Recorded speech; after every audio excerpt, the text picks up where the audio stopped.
시청자 여러분 안녕하십니까? 가볍지만 뼈 있는 방송 이민선 기자의 캐논슛 진행을 맡은 오마이뉴스 이민선입니다. 드디어 18세 선거권 시대가 열렸습니다. 참으로 뜻깊은 일이 아닐 수 없습니다.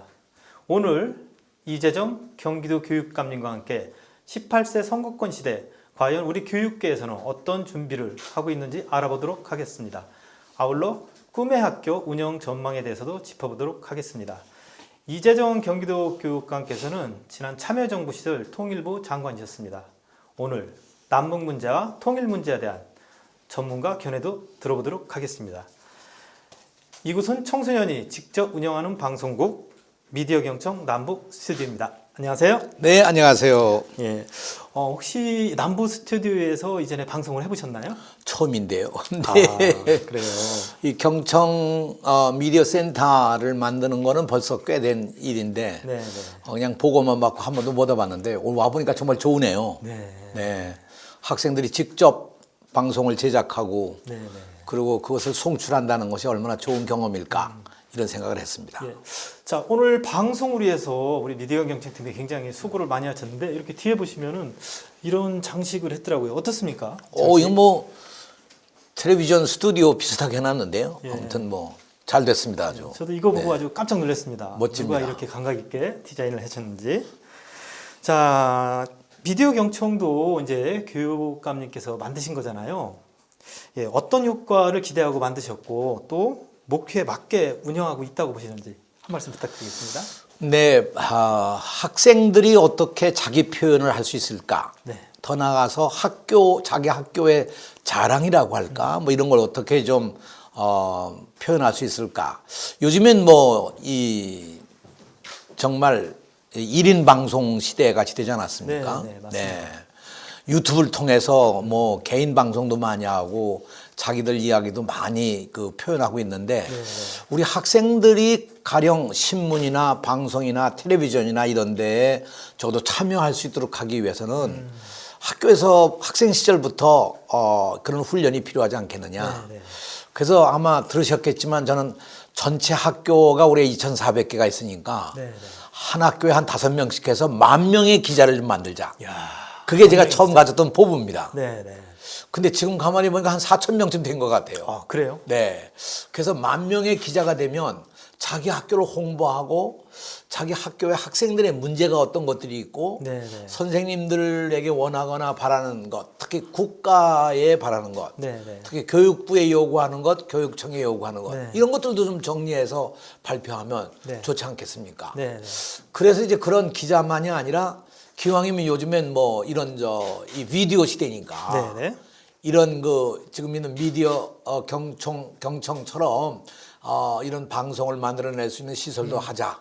그 시작은 의정부에 있는 몽실학교에서 시작을 해서 남부에도 이런 이제 시설을 만들어서 우리 학생들이 활용하게 한 것은 아무튼 요즘엔 자기 표현의 시대니까 자기 주장들을 마음껏 할 수 있도록 길을 열어주자는 뜻에서 시작했는데요.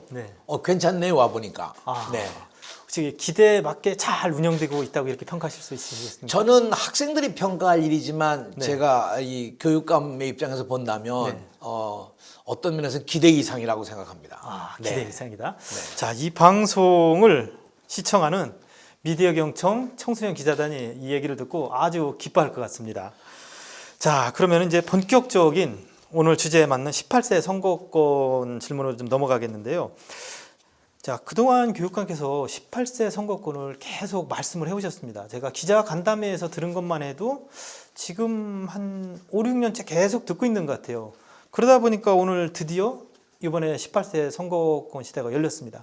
아주 감회가 남다르실 것 같습니다. 어떻습니까? 네, 이거야말로 세상을 바꾸어낼 수 있는 힘이 우리 청소년들로부터 나오지 않을까. 그리고 실제 저는 가장 중요한 것이 고3이라고 하는 그 학년에 18세라고 하는 것이 사실은 이 연영으로나 신체적으로나 또 생각하는 거나 이 세상에 어떻게 물들지 않고 자기들만의 그런 아주 맑고 밝은 그런 시대관, 역사관을 가지고 있는 그리고 그것을 행동으로 옮겨내는 용기가 있고 하는 그런 세대 아니겠습니까?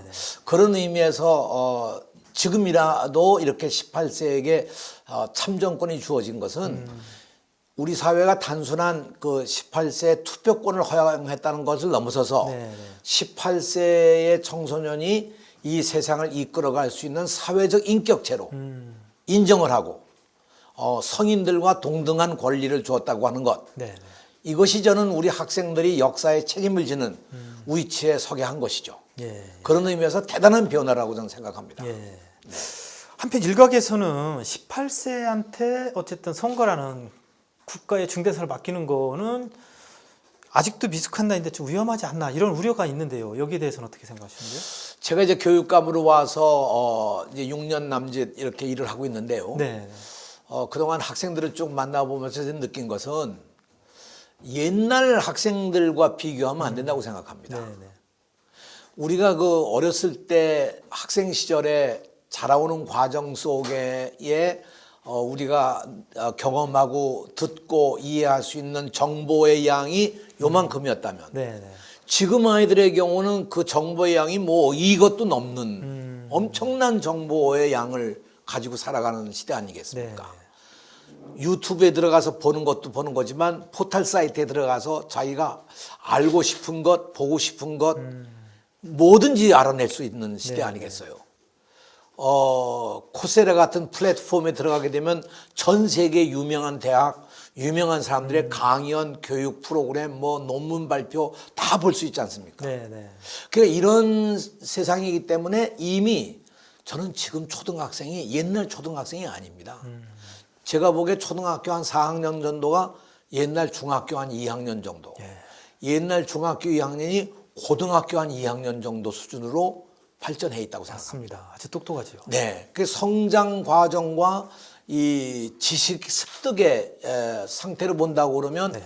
이미 중학교를 졸업한 학생들은 과거에 20세 이상의 청년들과 맞먹는 그런 정도의 이해를 갖고 있고 정보를 가지고 있고 판단력을 가지고 있다고 보는 거죠. 네, 네. 그런 의미에서 저는 18세 이 선거권이 주어진 건 때늦은 결정이지만 그래도 지금이라도 한 것은 다행이라고 생각하고요. 네. 제가 교육감이 돼서 들어오자마자 학생들과 만나면서 학생들하고 함께 앞으로 교육 정책은 학생들로부터 시작을 하자. 네, 네. 그 학생들로 하여금 정책을 제안하도록 만들었는데요. 어이구 학생들 대단합니다. 하여튼 중학생들이 요즘에 와서 뭘 얘기하냐면 왜 우리한테 정치 교육을 안 시키느냐.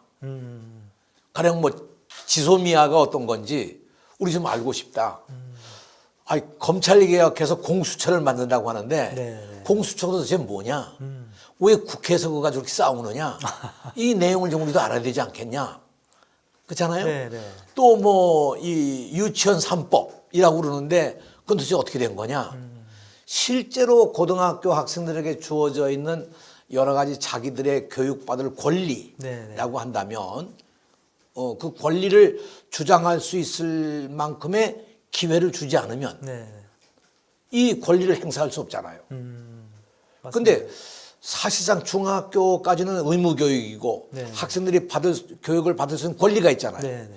고등학교도 이미 뭐 우리가 무상교육으로 지금 다 시작했기 때문에 고등학교 교육도 누구나가 다 받을 권리가 있는 거 아니겠습니까? 네, 네. 권리를 행사할 수 있도록 하려면 참정권도 줘야 되는 거죠. 네. 그래서 저는 적어도 이 교육감 선거에 있어서 고등학교 1학년 이상, 다시 말하면 16세 이상 네. 에게 그 권리를 행사할 수 있는 기회를 주는 것이 이 교육개혁을 하고 교육감을 뽑아서 새로운 학교를 만들고 교육자치를 만들어가는데 원동력이 될 수 있을 거다. 네. 그래서 저는 2022년 지방선거 때는 16세부터 이 교육감 선거에 투표권을 가질 수 있도록 하는 게 옳다는 생각이고요. 기왕에 이번에 이제 18세를 허용했으니까 2년 후에는 16세까지 한번 가보자. 그런 게 제 주장입니다. 네. 근데 교육감께서 어쨌든 계속 말씀을 하셨습니다. 18세, 그 다음에 교육감 선거 16세. 지금 6년 정도 이렇게 계속 말씀하신 다음에 이제 18세가 이루어졌습니다. 그럼 16세 교육감 선거 16세로 낮추는 거 지금도 이렇게 말씀을 하셨지 않습니까? 이거 정치권에서 받아들일 수 있을까요? 가능성 어떻게 보고 계십니까? 제가 이제 자랑이 아니라 여기까지 살아오면서 네. 제가 꿈꾸는 일들이 다 이루어지더라고요. 그래요? 아, 그래서 혹시 꿈의 학교를. 네, 그래서 나는 이 16세에도 이루어질 수 있을 거다 그 생각을 네. 하는 거죠. 다음번 선거에. 왜냐하면 교육감 선거야말로 교육감의 역할과 기능이 네, 네. 모든 유초 중고의 교육을 하는 거 아니겠어요? 네. 그럼 가장 중요한 수혜자와 권리를 주장할 사람들이 전 학생들입니다. 그래서 제가 처음부터 학생 중심으로 가자. 네, 네. 그래서 9시 등교도 학생들이 요청해서 제가 받아들였거든요. 네, 네. 사실 야자를 없애는 것도 학생들의 상당수가 이 우리가 비인간적으로 살아도 되겠냐. 네, 네. 우리도 인간적인 삶이 필요하다. 그 정말 저녁 시간을 아이들이 좀 더 유용하게 자기들의 선택의 권리를 준다고 하면 그건 야자가 없어져야 되는 거 아니겠어요? 네, 네. 그래서 저는 그 학생들에게 그 권리를 주는 것 그것이 가장 중요한 일이라고 생각하고 지금도 제가 18세 주장하는 이유는 학생들의 그런 주장들을 실현시켜 주는 것 그것이 중요한 일이지 않을까 하는 생각이고요. 이제 이것이 국회에 과연 받아들여지겠느냐?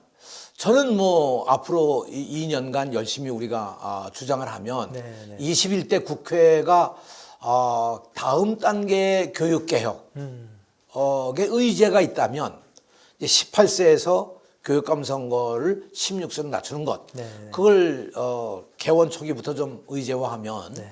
충분히 되지 않을까. 예. 더구나 이제 교육개혁을 위해서 21대 국회에 아마 첫째 의제가 있다고 하면 이 국가교육위원회를 만들고 모든 그 유초중고의 교육에 대한 권한을 그러면 선출직으로 뽑히는 모든 교육감에게 네. 권리를 이 권한 분배를 하고 이렇게 되는 상황에서 저는 학생들의 이 참정권이라는 게 16세까지 가야 된다는 생각이고요. 뭐 열심히 하면 이루어지지 않겠습니까? 예, 답변 감사드리고요. 교육감께서 말씀하신 대로 여러 사람이 꿈을 꾸면은 기필코 이루어지지 않을까 그런 기대를 한번 해보면서 다음 질문으로 넘어가도록 하겠습니다. 이제 중요한 게 학생들 또 학교 밖 학생들이든 학교 안에 있는 학생들이든 투표를 하려면 교육이 필요할 것 같습니다. 한 번도 안 해본 거기 때문에 교육계에서 특히 경기도 교육청에서 어떤 준비를 하고 계신지 한 말씀 부탁드리겠습니다. 네, 저희가 이 학생들을 위한 이런 이 정치 교육 이게 가장 중요한 그 첫 출발이 있다면 선거에 참여하고 선거를 어떻게 하느냐는 거 아니겠어요? 네, 네. 그래서 작년 초에 벌써 1년 전에 저희가 경기도 선거관리위원회하고 업무 협약을 맺으면서 네, 네. 학생들에게 적어도 이런 교육을 시키자. 첫째로는 정말 선거라는 건 뭐냐. 둘째로 선거는 어떻게 하는 거냐. 그래서 선거 어떻게 하느냐에 이 모의투표 같은 걸 해서 학생들이 친숙하게 선거에 투표할 수 있는 역량도 늘리도록 하자. 그리고 셋째, 그 선거 운동은 도대체 어떻게 하는 거냐. 그 선거가 과연 통해서 만들어지는 여러 가지 비원안은 어떻게 가져오느냐 하는 이런 여러 가지 것들을 교육시키기 위해서 선거관리위원회와 함께 구체적인 프로그램도 만들고 교육 자료도 만들자. 이런 걸 작년부터 저희는 시작해 왔거든요. 저는 지금도 우리 고등학교 3학년 학생들이 이번 4월 총선에 참여하려면 처음 투표하는 사람들이니까 나는 이런 모의 투표라든가 선거가 갖는 의미, 선거가 세상을 바꿀 수 있다고 하는 그런 개념, 정치 참여라는 건 도대체 뭐냐는 거 하는 것, 정당이라는 건 어떤 것이라는 거 하는 것, 그리고 이것이 뭐 다당제는 어떤 의미가 있고 하는 그런 내용들을 난 가르쳐야 된다고 생각합니다. 특히 이번에 바뀌는 것이 연동형 비례제 같은 것도 있잖아요.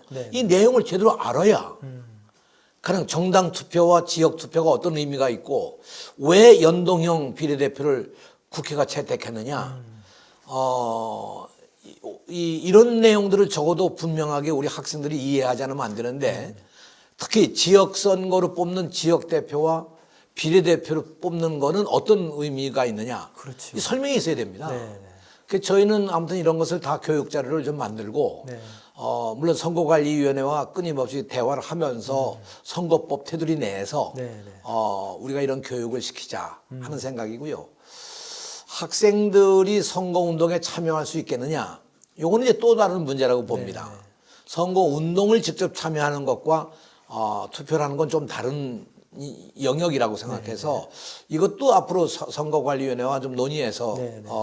나가려고 생각합니다. 그래서 선거에 관련된 민주시민으로서의 교육의 내용과 네. 선거 운동을 어떻게 참여하느냐 문제는 별개의 문제로 나눠놓고 좀 보자. 자꾸 지금 언론국에서 그걸 혼돈해가지고 막 얘기하는데 그래서 뭐 심지어 후보가 뭐 교실로 찾아갈 수 있겠느냐. 뭐, 예. 또 학생들이 이 선거 운동원으로 나설 수가 있겠느냐. 네. 그건 전 별개의 일이라고 생각하는 거죠. 네. 예, 저도 별개라고 이제 생각이 들고요. 이제 논점이 되는 게 그러면은 선거 교육을 하는 주체가 누구냐, 과연 누가 선거 교육을 할 것이냐가 어쨌든 문제시 되고 있는데요. 교사가 할 것이냐, 선관위에서 할 것이냐, 아니면 전문가를 초빙할 것이냐, 이게 좀 문제가 될 것 같습니다. 저희는 이제 분야별로 생각해 보면 네. 학교가 하는 프로그램은 본질적으로는 원래 교사가 해야 되는 겁니다. 네, 네.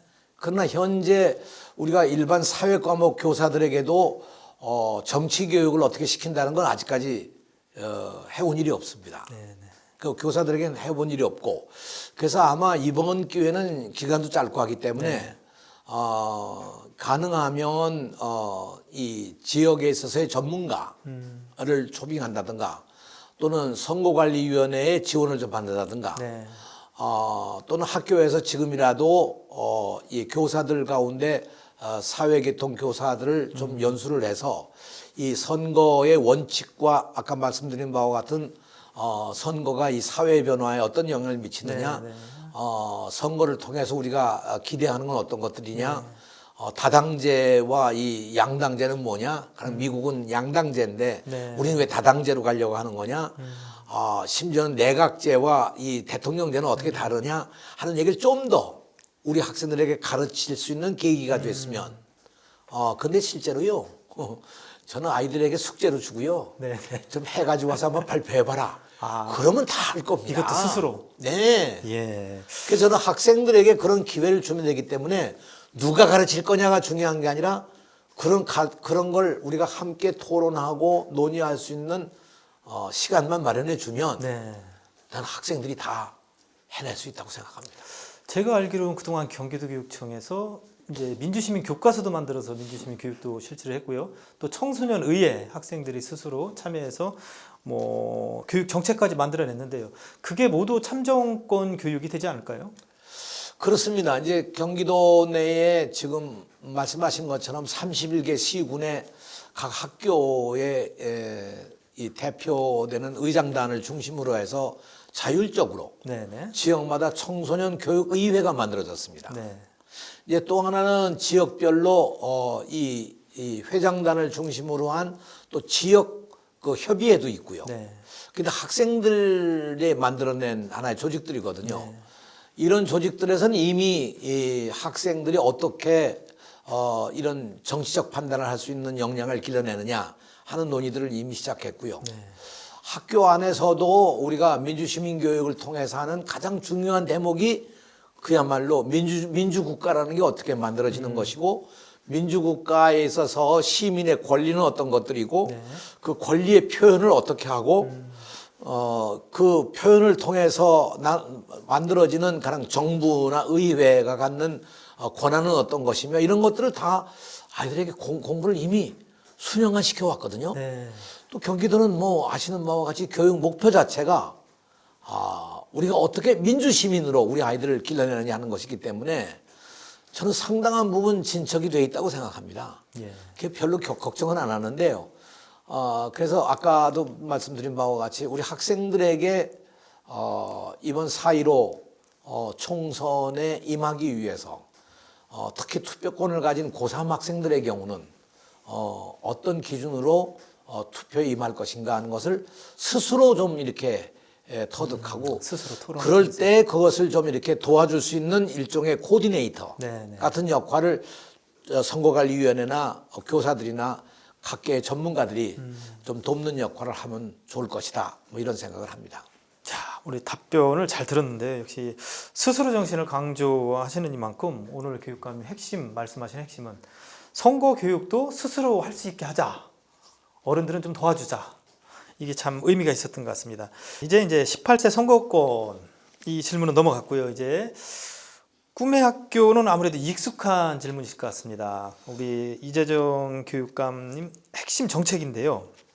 꿈의 학교가 이제 그동안 굉장히 양적인 성장을 이뤘다고 생각을 합니다. 지난해 이제 1908개 이렇게 굉장히 많은 양적 성장을 이뤘는데요.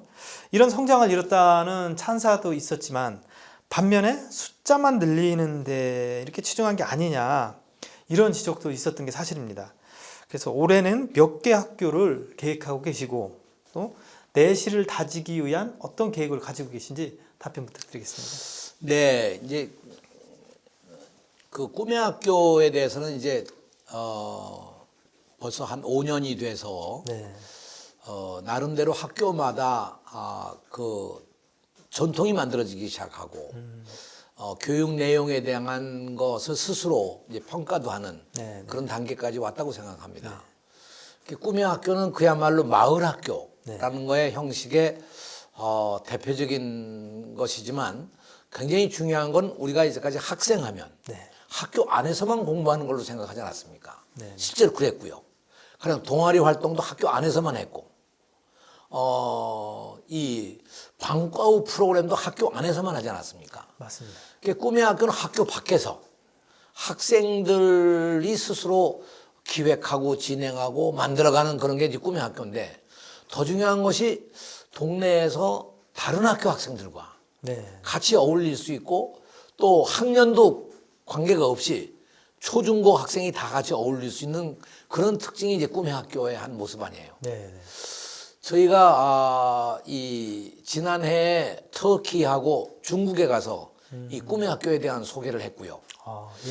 금년 4월에는 이제 그 미국의 샌프란시스코에서 열리는 금년도 미국 교육학회에서 네네. 꿈의 학교에 대한 발표를 이제 하게 됩니다. 네네. 그래서 꿈의 학교가 이제는 좀 더 한 단계 성숙한 단계로 올라가자 하는 게 이제 제 생각인데요. 네네. 그래서 금년도의 경우에는 대체로 저는 한 2,100개 정도의 학교, 네. 작년보다 그저 한 10% 정도를 더 증가하는 네. 그런 정도 하려고 그러는데 지역의 이 반응은 굉장히 뜨겁습니다. 그래서 지역마다 지금 꿈의 학교 안내를 위한 그 안내 교육을 하는데 뭐 어느 시에는 뭐 한 1,000여 명 가까이 네. 이 참석하는 사람들도 있고요.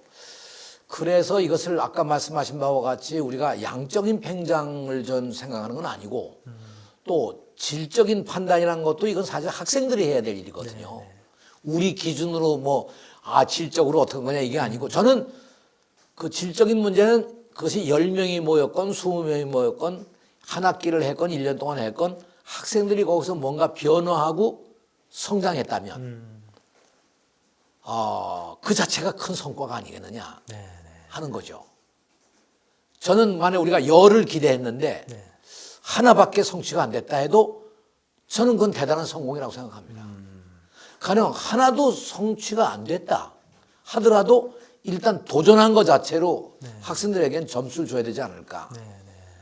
그런 의미에서 저는 우리 학생들의 그 도전과 참여 자체가 큰 의미가 있다고 생각하고 이것이 마을에서 좀 더 특색 있고 학생들이 창의력을 가지고 도전할 수 있는 그런 학교로 만들어가는 것이 우리들의 그 과제가 아닐까.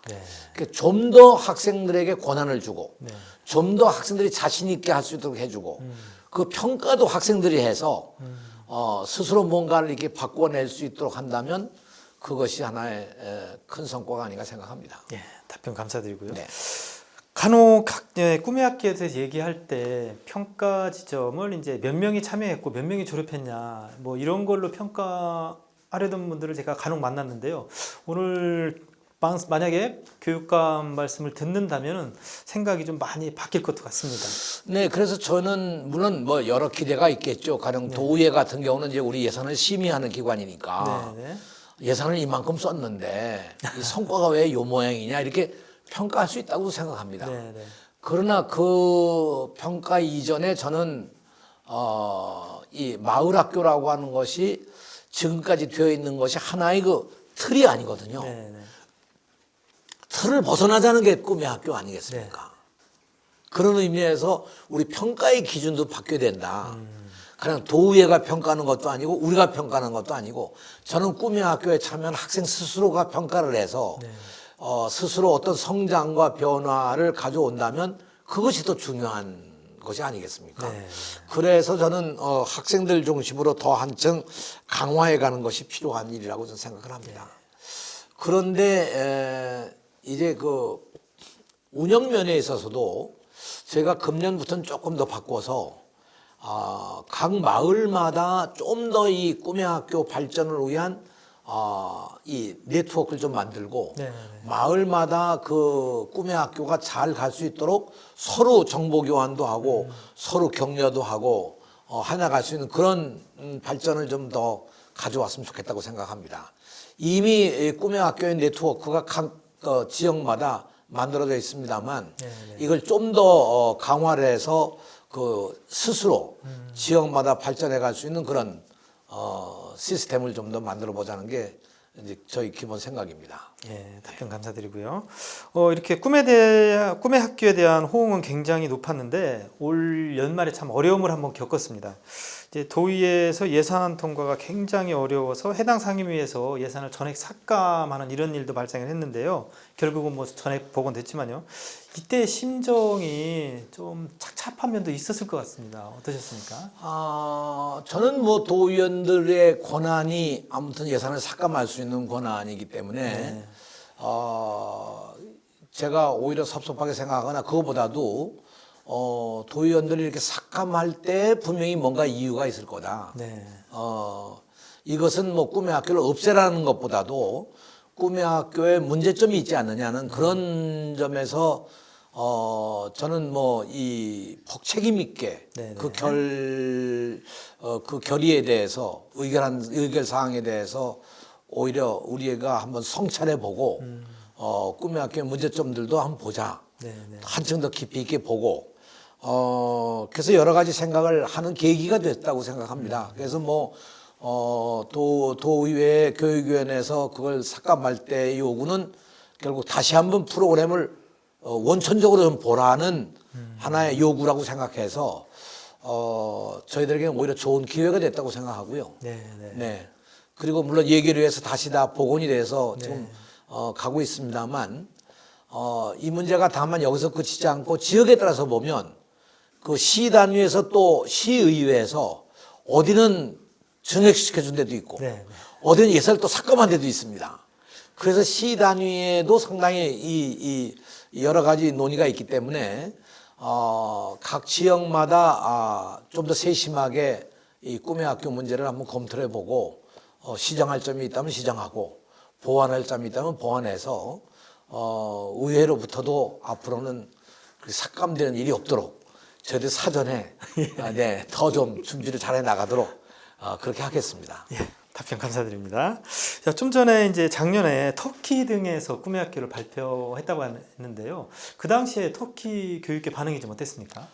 제가 터키 갔을 때요, 터키의 그 시민단체가 주관한 교육 협의회였습니다. 네.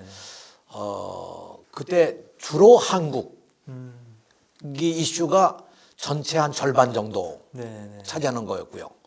또 절반은 그 지역에 있는 4차 산업혁명에 어떤 대응을 할 거냐 이런 얘기였고 학교 전문가들이 모였는데 약 한 1200명 정도의 청중이 모인 아주 꽤 큰 모임이었습니다. 근데 그 1200명이요 전부 유료 관중이었습니다. 우리하고 다르더라고요. 그렇네요. 그러니까 그분들이 올 때는 꿈의 학교에 대한 얘기를 굉장히 관심을 가지고 왔던 거죠. 그래서 두 파트로 나눠서 첫 번째 파트는 각 학교의 교장, 지역 교육에 책임지고 있는 분들 한 30여 명이 아주 심층 질문을 가지고 꿈의 학교 논의를 했고요. 한 2시간 동안. 그리고 1200명 모인 자리에서 꿈의 학교에 대한 얘기를 이제 제가 직접 설명을 하고 발표를 했는데 반응이 굉장히 뜨거웠습니다. 그게 터키에서 한국 교육에 대한 관점은 역시 우리가 학생 중심으로 가고 있는 이런 프로그램에 대한 관심이 컸던 거죠. 네. 터키에도 꿈의 학교와 비슷한 학교는 없죠? 거기는 아직 그렇게는 해보진 않았는데 우리가 이 제안을 하면서 자기들도 한번 연구해 보겠다는 생각들을 많이 피력을 했습니다. 올 4월에는 이제 미국에서 꿈의 학교를 소개하게 됐는데요. 어떤 계기로 이렇게 소개를 하게 됐는지 미국에 저희가 이제 시청자들 궁금해할 것 같습니다. 네, 저희가 작년부터 이 꿈의 학교에 대한 걸 이제 조금 더 학술적으로 좀 연구를 할 필요가 있다고 생각하고 경기교육연구원에 의뢰해서 학자들로 하여금 이 꿈의 학교는 연구를 부탁을 했습니다. 몇몇 연구원들이 깊이 있게 연구를 하고 이것이 마을 학교의 한 형태로 전 세계에서는 거의 유일한 거거든요. 전례가 없는. 그래서 이 전례가 없는 거기 때문에 이것을 미국에 가서 발표를 하자. 그래서 이번에 4월에 열리는 미국 교육학회에 요 꿈의 학교를 위한 한 세션이 마련됐습니다. 그래서 이 세션에는 우리가 발표를 하고 여러 나라의 학자들 가운데 한 4, 5명의 국제사회에 저명한 학자들이 이제 이 토론자로 참여를 해서 토론을 하고 진행도 우리가 하지 않고 미국의 한 학자가 이제 진행하게 되는데 그래서 거기서 그렇게 진행이 되고 나면 이것이 국제적으로 아무튼 하나의 이 의제로 설정이 되는 거라고 저는 생각합니다. 이제 두 파트가 있는데 하나는 미국 교육학회에서 발표를 하고 미국 교육학회 또 하나 파트가 미국에서 활동하고 있는 한국인 교육학자들이 모인 재미 한국 교육학회가 또 있습니다. 거기서도 우리가 논의를 해서 이 4월 달에 이 학술 대회에 저희들이 발표하면서 한국의 꿈의 학교가 학술적으로도 인증을 받는 그런 계기를 삼고자 하는 거죠. 어쨌든 굉장히 중요한 그런 발표가 되겠는데요. 혹시 꿈의 학교 발표 4월 미국 가서 발표를 하신 다음에 국내에서 이제 발표 내용에 대해서 브리핑 같은 거는 뭐 계획을 하고 계신지요? 이번에 미국 학회를 갔다 오게 되면 미국 학회에 대한 전반적인 내용에 대해서 우리가 한번 발표를 하려고 합니다. 미국 교육학회가 갖고 있는 관점이 어떤 거냐 하는 전체적인 흐름과 함께 우리 꿈의 학교 같은 것이 거기서 발표해서 준 하나의 반응은 어떤 거냐 하는 것까지 포함해서 종합적인 보고를 한번 하도록 그렇게 하겠습니다. 근데 내가 이 얘기는 뭐 넣어도 좋은데 작년에 이제 중국에도 가서 발표를 했거든요. 중국의 미래 교육을 연구하는 하나 연구소가 주최한 건데요. 저희가 보고는 이 연구소가 그냥 민간 연구소가 아니라 국가와 일정한 정도 관계가 있는 연구소라고 생각합니다. 그 연구소에 에서 초청을 해서 제가 가서 꿈의 학교에 대한 걸 발표를 했는데 하여튼 중국의 반응이 굉장히 뜨거웠습니다. 터키보다 더 뜨거운데? 네, 터키보다 뜨거워서 중국도 이것을 한번 좀 도입을 했으면 좋겠다. 그래서 저보고 금년에 좀 북경이나 이런 데 와서 좀 발표를 해줄 수가 없겠냐 이런 얘기도 요청을 듣고 심지어 그때 참석했던 대표가 작년 우리 혁신교육 10주년 기념 행사 때 특별 강사로 초청을 받아 와가지고는 기억납니다. 이분이 저희한테 요청하는 것이 이 꿈의 학교에 대해서는 이렇게 여기서 국내에서 발표할 게 아니라 전 세계에 좀 이 소개할 필요가 있다. 뭐 이런 얘기도 하셔서 제가 굉장히 고무된 상황에 있습니다만 아무튼 이 꿈의 학교를 좀 더 잘 정리해서 연구 논문도 만들겠지만 우리가 해온 일들에 대한 좀 제대로 된 평가와 함께 우리 이민선 부장께서도 그 책을 한번 내셨지만 네. 우리 교육청이 한번 공식적으로 한번 책을 한번 만들어내는 것도 좀 연구 중입니다. 가능하면 그 책은 우리 말로만 쓰는 게 아니라 영문으로 만들어서 세계에 소개도 하고 좀 그럴 작정이죠. 가능하면 좀 저작권료도 받았으면 좋겠는데. 네. 예, 받으셔야죠. 네. 북경도 아무래도 올해 한 번 또 방문하셔야 될 것 같은데요. 중국이 또 굉장히 그 반응이 굉장히 뜨거운 반응이 뭐 대단했습니다. 사실 이 소개는 이 재작년에 있었던 이 중국이 한 이 국제 컨퍼런스에도 제가 가서 얘기를 했더니 그쪽에 왔던 대표자는 그 남경에 좀 활동하시는 분인데 우리 꿈의 학교 내용을 보고 자기들도 좀 이걸 좀 남경 지역에 도입했으면 좋겠다는 얘기를 한 적도 있고요. 그래서 아무튼 이 꿈의 학교의 경우는 그야말로 우리가 생각했던 정형의 하나의 학교의 틀 같은 걸 깨고 지역사회에 만들어낸 거고요. 그 미국의 그 김경희 교수라고 미래학자로 지금 아주 크게 활약을 하고 있고 최근에는 틀 밖에서 놀게 하자라는 책을 써서 우리 학부모들에게도 아주 큰 반응을 일으키는데 이분이 얘기하는 바와 같이 어떻게 그 틀을 벗어나서 아이들로 하여금 정말 놀게 하는 프로그램이 뭐가 없을까? 그게 딱 꿈의 학교 아니겠습니까? 맞습니다. 근데 그런 의미에서 아이들로 하여금 마음껏 자기 세계를 만들어갈 수 있는 그런 계기를 만들어주는 것. 그런 의미에서 저는 꿈의 학교가 정말 필요하고 꿈의 학교를 통해서 아이들이 다른 학교 학생들하고도 어울리고 자기들이 사는 마을의 현황도 좀 살펴보면서 그 지역사회의 인재로 성장할 수도 있고 여러 가지 역할을 할 수 있지 않을까. 예를 들면 제가 요즘에 이제 환경 문제가 굉장히 많이 나오는데 어제 제가 환경연합에 가가지고 거기 이제 대표자들하고 논의를 하면서 우리가 8대 체험학습의 하나로 환경 문제를 짚고 나왔는데 꿈의 학교를 통해서 만약 환경 문제를 다루는 꿈의 학교를 아이들이 만든다면 우리 동네 환경 문제는 뭐냐? 원인이 어디에 있는 거냐? 왜 미세먼지가 우리 동네는 유독 더 심하냐? 그리고 우리 동네에 이런 전염병이나 이런 것들은 어떤 거냐? 왜냐 우리 동네에 왜 돼지열병이 더 극심했냐? 이런 걸 아이들 눈으로 조사하고 연구도 하게 되면 실제로 더 중요한 일도 되지 않겠습니까? 그거 괜찮은 방법이겠네요.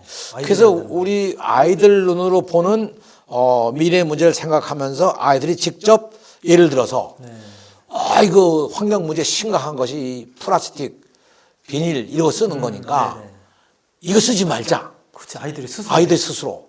엄마한테 가서 집에 가서 이거 쓰면 안 된다. 그렇지. 집에서도 그거 쓰지 않고 이런 운동이 벌어져야 환경이 바뀌지 않을까. 아이들이 그러면 어른들이 굉장히 긴장을 하겠네요. 긴장하죠.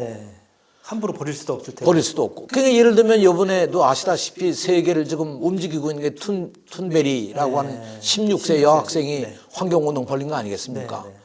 우리라고 그거 못할 일이 아니거든요. 우리 아이들에게 충분히 그거 역량이 있다고 생각합니다. 그래서 환경연합하고 공동으로 좀 우리 각 31개 시군에 꿈의 학교를 좀 만들어서 아이들이 직접 한번 그 지역사회 환경 문제에 대한 고발도 하고 그걸 환경을 바꿔내는 문제도 아이들이 한번 좀 주장을 해서 이렇게 가면 뭔가 사회가 바뀌지 않을까. 예, 아주 좋은 의견이시고요. 제가 교육감님께 질문을 드리면서 느끼는 게 꿈의 학교 얘기만 나오면 참 표정이 밝아지십니다. 아이디어도 막 넘쳐나시고요. 오늘 교육감님 답변을 통해서 저도 애국 사례가 참 궁금했거든요. 애국 반응이 어떤가 궁금했는데 그걸 알게 돼서 참 기뻤고요. 또 좋은 아이디어도 주셔가지고 대단히 감사드립니다. 그러니까 우리나라에서도 툰베리 같은 학생이 나올 수 있는 거거든요. 가능하죠. 당연히 지금 현장에 알려지지 않아서 그렇지 있다고 생각합니다. 이미. 네네. 그러니까 오마이뉴스에서 좀 그런 사람 발굴해가지고 좀 띄우시면. 예, 제가 그래서 꿈의 웬만하면 학교. 오마이뉴스에서 금년의 인물 뭐 이런 네, 거 성할 때 가능하면 꿈의 학교에서 뭐 뛰어난 아이가 있으면 그런 걸 하나 선정해도 좋지 않을까. 제가 꿈의 학교 시작되면은 수제수첩을 들고 다시 한번 좀 띄워보겠습니다. 그러시죠. 예. 분명히 있을 것 같습니다. 자, 지금까지 꿈의 학교에 대해서 의견을 나눠봤고요. 아주 좋은 답변해 주셔서 대단히 감사합니다. 이것 또한 또 통일 문제는 우리 교육관께서 굉장히 자신 있는 분야 같습니다. 요즘 참 안타깝게도 북미 관계에 이어 남북 관계까지 굉장히 교착 상태입니다. 앞으로 전망이 어떻게 될지 참 국민들이 걱정스러운으로 이렇게 지켜보고 있는데요. 앞으로 이 교착 상태가 얼마나 갈 것 같습니까? 네. 저는 우리 관점을 좀 바꿔보자 그렇게 네. 얘기를 하거든요. 네. 이제 금년이 아시다시피 6.25 한국 전쟁이 발발한 지 70년 네. 되는 아니겠습니까? 그럼 지난 70년을 이렇게 돌이켜 보면 한편으로 보면 정말 군사적 긴장과 대결의 네. 시대라고도 볼 수 있고 네. 네. 또 다른 한편으로 보면 그럼에도 불구하고 분단을 극복하기 위해서 정말 화해와 통일과 평화를 위한 노력도 하지 않았습니까? 네. 그러니까 같은 시대를 보는 시각 자체가 분단과 대결의 관점으로도 볼 수 있겠지만 다른 면으로 보면 평화와 통일과 이 화해의 역사 그 시대로도 볼 수 있잖아요. 네. 네. 가령 예를 들면 박정희 대통령 시절에도 이미 그야말로 이후락 정보부장을 파견해서 남북 대화를 시작하지 않았습니까? 그때 아주 지금까지 기초가 되는 통일의 3대 원칙 같은 걸 만들지 않았습니까? 그 이후에 뭐 노태우 대통령 때는 남북 기본합의서가 되고요. 김대중 대통령 때 와서 남북 정상회담이 있고 노무현 대통령 때 역시 또 14정상선언을 했고 문재인 대통령 들어서서 벌써 2차례나 정상회담을 하고 그리고 처음으로 남북미 정상이 판문점에서 짧았지만 만나는 자리도 있지 않았겠습니까? 생생하게 기억하고 있습니다. 그러니까 사실 이걸 이렇게 보면 끊임없이 역사는 진전하고 발전해 왔다 저는 그렇게 봅니다. 네. 그 목표가 결국은 화해와 통일의 역사로 간 게 아니냐. 또 북쪽으로 보면 김일성 주석이 1989년에 이 문익환 목사와 회담을 해서 사의선언을 만들어내고 김일성 주석 당시에 합의된 내용이 김영삼 대통령과 정상회담을 하는 거였잖아요.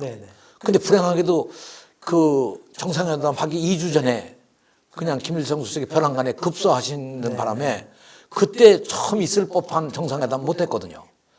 그러고 나서 그 다음에 김정일 위원장 시절에 2차례 정상회담을 하지 않았습니까? 그리고 이 김정은 시대에 와서 또 2차례 정상회담을 하고 북미 정상회담이 열리고 그래서 전 전체로 본다면 역사는 발전하고 진화해 가고 있다. 어느 방향으로? 통일과 평화와 화해의 역사를 가고 있는 것이 아니냐. 그러니까 당장에 뭔가 좀 더 우리가 기대하는 대로 욕심대로 진전이 안 된다고 해서 지금 현 상황을 너무 비관적으로 볼 것이 아니라 우리가 이 분단의 상황을 어떻게 극복해 갈 수 있겠느냐 하는 것들을 지혜를 모으고 가는 게 필요하다는 생각이죠. 그러기 위해서는 우리 사회가 전체적으로 이걸 자꾸 안보라는 측면에서 부정적으로만 볼 게 아니라 오히려 안보를 튼튼히 하고 분단을 넘어서기 위한 우리가 할 수 있는 것들이 뭐가 있냐 하는 것을 좀 여러 단위에서 찾아서 실천을 해 나간다면 통일 시대가 빨리 오지 않을까.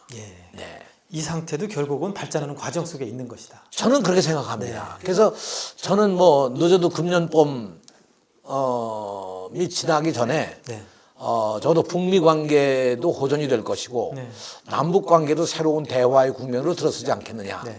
저는 그렇게 이제 바라보는 것이죠.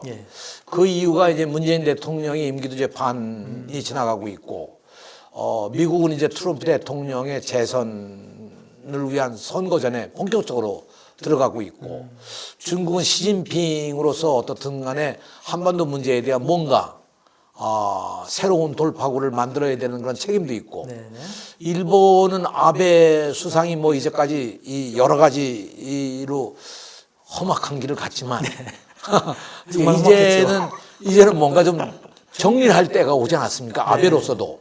그렇잖아요? 예. 이렇게 물러날 수는 없는 거 아니겠어요? 그런 의미에서 는 타이밍이 굉장히 좋은 타이밍이 돼서 금년 봄에 우리가 좀 더 적극적인 노력을 한다면 나는 미래라는 건 상당히 밝아질 수 있다고 생각해요. 그런 점에서 저는 희망을 가집니다. 예, 화해를 위한 어떤 적극적인 노력이 필요하다 이런 말씀이신데요. 그런 노력의 일환으로 아마 정부에서도 남북 민관 교류를 확대하고 특히 개별 관광을 한다고 이렇게 발표를 한 것 같은데요.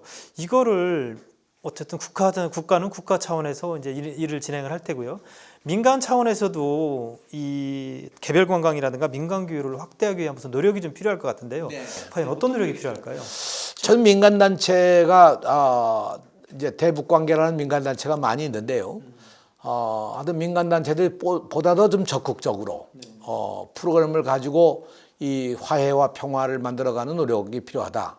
난 두 가지가 필요하다고 생각합니다. 하나는 북에 대한 문을 여는 노력도 필요하겠지만 미국에 대해서 제재를 중단하는, 제재를 철폐하는 하도록 하는 그런 노력도 유엔과 미국에 대한 노력도 우리가 필요하지 않겠느냐. 그래서 우리 시민사회 단체나 이런 여러 단위에서 그런 노력이 필요하고 심지어 종교기관에서도 가능한 그런 노력들이 필요할 뿐만 아니라 우리 교육청으로서도 우리가 대북 관계만 얘기해 왔는데 유엔과 미국에 대한 우리가 좀 더 폭넓은 이런 문제 의식을 가지고 풀어가는 노력도 있어야 되지 않을까. 그래서 저희가 이제 작년부터 아시는 바와 같이 남북 교류협력 기금을 설정해서 운영하고 있는데요.